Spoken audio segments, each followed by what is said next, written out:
नमस्ते मेरे प्रिय दर्शकों। आज हम सनातन धर्म के उस महाबली और तेजस्वी पात्र की कथा सुनाने जा रहे हैं जिनकी उड़ान से आकाश कांप उठता है और जिनकी भक्ति स्वयं भगवान विष्णु के हृदय में बसती है। आज की इस विशेष वीडियो में हम जानेंगे कि कैसे एक अंडा फूटने से लेकर ब्रह्मांड के स्वामी भगवान श्री हरि के वाहन बनने तक का सफर गरुड़ देव ने तय किया। यह तब बारंबार विष्णु के उड़ान है।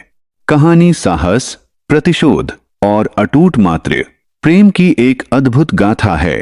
प्रिय दर्शकों, इस दिव्य कथा का आरंभ ऋषि कश्यप की दो पत्नियों कद्रू और विंता से होता है। ऋषि कश्यप ने प्रसन्न होकर दोनों को वरदान मांगने को कहा।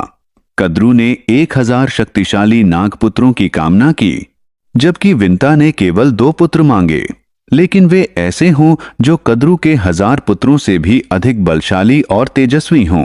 समय आने पर कद्रू ने 1000 अंडे दिए और विंता ने 2।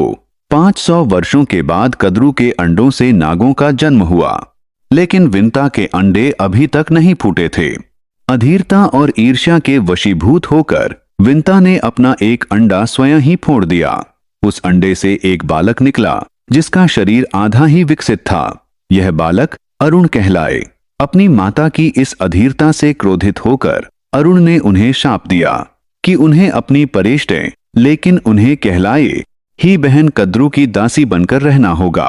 हालांकि उन्होंने यह भी कहा कि यदि विनता दूसरे अंडे के साथ धैर्य रखेंगी तो उनका दूसरा पुत्र उन्हें इस गुलामी से मुक्त कराएगा।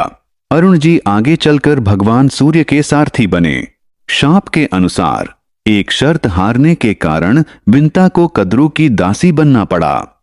इधर 500 साल और बीत गए और दूसरे अंडे से एक प्रचंड तेज उत्पन्न हुआ। जब वह अंडा फूटा तो साक्षात गरुड़ देव का जन्म हुआ। उनके जन्म लेते ही पूरा आकाश स्वर्णमयी आभा से चमक उठा। उनकी काया इतनी विशाल थी कि देवताओं को लगा कि शायद प्रलय काल के अग्निदेव प्रकट हो गए हैं।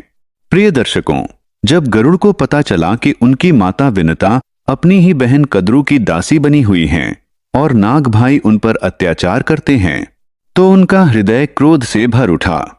उन्होंने नागों से पूछा कि वे किस मूल्य पर उनकी माता को स्वतंत्र करेंगे। कुटिल नागों ने शर्त रखी, यदि तुम स्वर्ग से देवताओं का अमृत कलश हमारे लिए ला दोगे तो हम तुम्हारी माता को मुक्त कर देंगे। अमृत लाना कोई साधारण कार्य नहीं था। वह देवताओं की सबसे सुरक्षित निधि थी, लेकिन गरुड़ अपनी माता की मुक्ति के लिए किसी भी बाधा को पार करने को तैयार थे।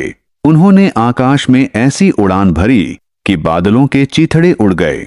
जब वे स्वर्ग के निकट पहुंचे तो इंद्र के नेतृत्व में देवताओं की विशाल सेना ने उन्हें रोकने का प्रयास किया। गरुड़ ने अपने विशाल पंखों की फड़फड़ाहट से ऐसा अंधड़ पैदा किया कि देवता दिशाहीन हो गए। उन्होंने अपनी चोंच और पंजों से इंद्र के वज्र तक की शक्ति को चुनौती दी।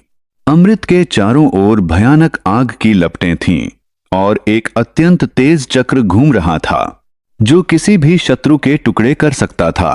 गरुड़ ने सूक्ष्म रूप धारण किया और चक्र के बीच से निकलकर अमृत कलश उठा लिया।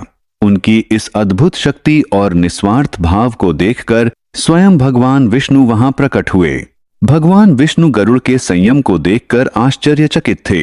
उन्होंने देखा कि अमृत हाथ में होने के बाद भी गरुड़ ने उसे स्वयं नहीं पिया, जबकि वे चाहते तो अमर हो सकते थे।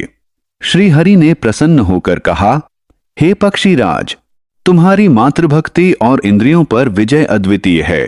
मैं तुम्हें वरदान देना चाहता हूं। गरुड़ ने विनम्रता से 2 वरदान मांगे। पहला, प्रभु, मैं बिना अमृत पिए ही अमर और अजर हो जाऊं, और दूसरा, मेरा स्थान सदैव आपके ऊपर रहे। भगवान ने मुस्कुराते हुए कहा, तथास्तु, लेकिन बदले में मेरी भी एक इच्छा है। क्या तुम मेरा वाहन बनना स्वीकार करोगे? गरुड़ देव धन्य हो गए। उन्होंने सहर्ष भगवान विष्णु का वाहन बनना स्वीकार किया। इसके बाद गरुड़ अमृत लेकर नागों के पास पहुंचे। उन्होंने चालाकी से अमृत को कुशासन पर रखा और नागों से कहा कि वे शुद्ध होकर ही इसे ग्रहण करें। जब नाग स्नान करने गए तब तक इंद्र वहां आए और अमृत कलश वापस ले गए। नागों को अमृत तो नहीं मिला, लेकिन गरुड़ ने अपनी माता विनता को हमेशा के लिए दासत्व से मुक्त करा लिया। प्रिय दर्शकों, इस प्रकार एक पुत्र ने अपनी शक्ति और भक्ति से न केवल अपनी माता का गौरव वापस लौटाया, बल्कि स्वयं सृष्टि के पालनहार भगवान विष्णु के हृदय और उनके वाहन के रूप में स्थान पाया। गरुड़ देव आज भी भगवान के ध्वज पर विराजमान होकर हमें धर्म और साहस की प्रेरणा देते हैं। आशा है कि आपको गरुड़ देव के जन्म और उनके भगवान विष्णु तक के इस सफर की यह महान गाथा पसंद आई होगी। प्रिय दर्शकों, यदि आपको यह वीडियो अच्छी लगी हो तो इसे लाइक जरूर करें और अपने मित्रों के साथ शेयर करें। हमारे चैनल को सब्सक्राइब करना न भूलें ताकि आप ऐसी ही और भी पौराणिक और ज्ञानवर्धक कथाएं सुन सकें। और साथ ही आप भगवान विष्णु के सच्चे भक्त हैं तो कमेंट बॉक्स में जय श्री हरि है विष्णु लिखकर अवश्य जाएं। धन्यवाद।